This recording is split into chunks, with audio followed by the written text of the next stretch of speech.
আসসালামু আলাইকুম।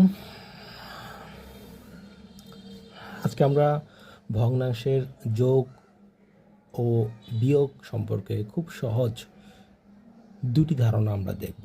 যেই দুটি ধারণা একবার যদি আমরা মনোযোগ দিয়ে দেখি তাহলে আমরা সহজেই করতে পারবো ইনশাআল্লাহ।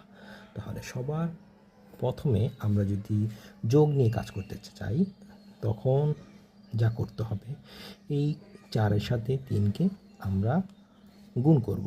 তাহলে নিঃসন্দেহে আমরা জানি 3 × 4 কত হয় 12। আর একইভাবে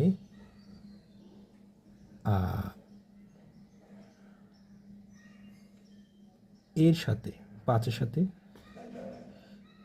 2-এর গুণ করতে হবে। তো গুণ করলে কত হয় আমরা জানি 10। তো ওইটা আমরা বোঝানোর অর্থে আমরা এখানে ছোট করে লিখলাম। সো আর একইভাবে যে নিচের যা কিছু রয়েছে আমরা এটার সাথে এটাকে আমরা কি করব, গুণ করব। 4 × 5 = 20। সো নিচে আমরা পেয়েছি হলো 20 আর উপরে হলো 12 + 10 হয় হলো সবাই জানি 22। একইভাবে এইভাবে আমরা ভগ্নাংশের যোগ আমরা করতে পারি।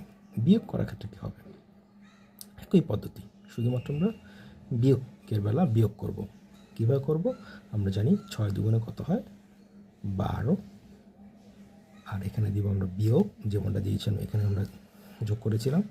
আর একইভাবে আমরা 3 × 3 কত হয় 9। তো আমরা এখানে ছোটো করে 9 লিখি মনে মনে। এইটা আমরা যা আমরা ছোটো ছোটো করে লিখেছি তা আমাদের মনে মনে হবে। সো একইভাবে আমরা নিচেরটা আমরা লিখবো হলো 3 × 2 = 6। আর আমরা সবাই জানি যে 12 থেকে 9 যদি বাদ দেওয়া হয় থাকে হলো 3। সো এই হলো আমাদের ম্যাথ। এখন আমরা এটাকে আরও ক্ষুদ্রভাবে লিখতে পারি।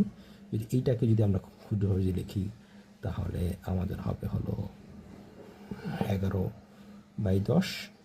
আবার ইকুয়াল আমরা লিখতে পারি হলো 1.1। এই দশমিকটা কোত্থেকে আসলো সেটা আমরা নেক্সট ক্লাসে আমরা দেখাবো দশমিক অঙ্ক করার সময়। আর এইটার ক্ষেত্রে আমাদের যা হয় উপরে হবে হলো 1, নিচে হয় 2। একইভাবে